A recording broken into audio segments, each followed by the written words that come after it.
కానీ దాని తర్వాత తెలంగాణ ఏర్పాటైన తర్వాత ఈ మోతవారి తీసుకొచ్చింది ఇదంతా. ఎవరికి ఉపయోగపడుతుంది ఇది? ఏమనంటే గీత కార్మికుల పేరు చెప్తారు. వాళ్ళని అవమానిస్తున్నారు అన్యాయంగా. వాళ్ళకి ఈ కళ్ళు కాంపౌండ్కి ఏం సంబంధం? గంట లేటు పోతే కళ్ళు దొరకదు ఊర్లో. గంట లేటు పోతే ఊళ్ళో కళ్ళే దొరకదు. ఎక్కడి నుంచి వస్తుంది కళ్ళంతా? ఊళ్ళో ఉన్నోడికే కళ్ళు దిక్కులేదు, ఆడేనో తయారీ ఇడికి వస్తుందట.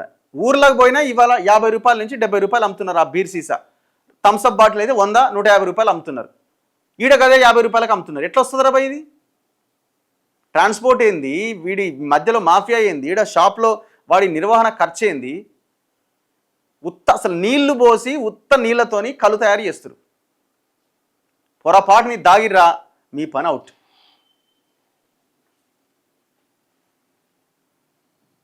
సో ఇట్లా ఈ కళ్ళు కాంపౌండ్ని మూసేయాల్సిన అవసరం ఉంది. నిన్న ఒక మహిళ కూడా చనిపోయింది ఆమె.